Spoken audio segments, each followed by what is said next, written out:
ከድጎማ አንፃር ማዳበሪያ 84 ቢሊዮን ብር ነው የምንደጉመው። በአንድ ኩንታል 3700 ብር እንደጉማለን። እኛ ማዳበሪያ ስለማናመርት የማዳበሪያ ዋጋ አንወስንም። አምራቾች ዋጋ ተምነው ለኛ ሲያቀርቡ አርሶ አደሩ እንዳይጎዳ አቅም በፈቀደ መጠን እንደጉማለን እንጂ ዋጋ አንወስንም።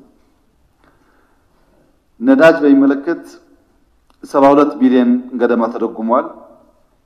ነዳጅን በሚመለከት የተከበረው ምክር ቤት መጠነኛ ግንዛቤ እንዲይዝ በዓለም ገበያ ቤንዚን ኢትዮጵያ በሊትር 129 ብር ትከፍላለች። 129 ብር። ኢትዮጵያ ውስጥ ግን 101 ብር እንሸጣለን። 28 ብር በሊትር ድጎማ አለ። 28 ብር በሊትር የሚደጎመው ድሃ ብቻ አይደለም፣ ኤምባሲዎችም ጭምር ናቸው። ምክንያቱም ሀገር ውስጥ ያለው ገበያ ለይተን ለድሃ ምንልበት አሰራር አስቸጋሪ በመሆኑ ኢትዮጵያ ውስጥ ያሉ ሀብታሞች ኢንተርናሽናል ተቋማት እነሱ እንኳን ቀርተው ለሪፊጂ ኢትዮጵያ ውስጥ ላሉት የውጭ ሀገር ዜጎች እርዳታ የሚያመጡ የዩኤን ኤጀንሲዎች ሳይቀሩ ኢትዮጵያ ውስጥ ለሚያጓጉዙት ትራንስፖርት በሊትር 20 ምናምን ብር ኢትዮጵያ ትደጉማለች። ቤንዚን ብቻ ሳይሆን ነጭ ጋዝ 129 ብር ነው የምንገዛው። አንድ እኛም ሸጠው 99 ብር ነው።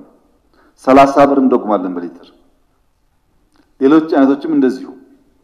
ይሄ ዋጋ በእኛና በእኛ አካባቢ ካሉ ሀገራት አንፃር ሲታይ ከፍተኛ ልዩነት አለው።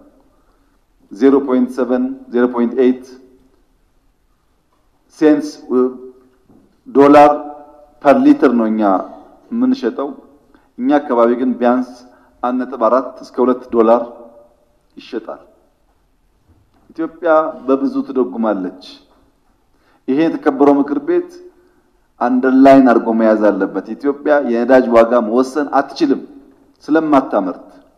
አምራች የወሰነውን ገዝታ ግን ዜጎቿ እንዳይጎዱ በአንድ ሊትር ከ25 ብር በላይ እየደጎመች የምታሰራበት ዋናው ምክንያት አብዛኛው እጅ አጠር ሰዎች በዚህ ሂደት ጉዳት ስለሚደርስባቸው ያን ለመቀነስ ነው።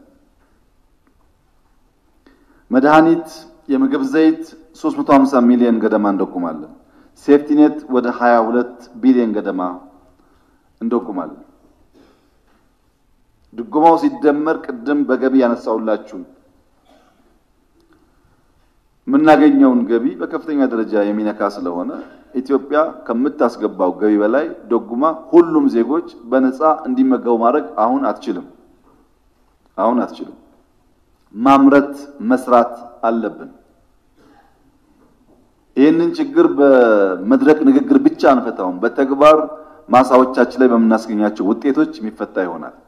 በዚህ አግባብ ድጎማ ለማድረግ እየሞከርን ያለንበት ሂደት በአርሶ አደሩም በነጋዴውም ላይ ያለውን ጫና ለመቀነስ የሚያግዝ ነው።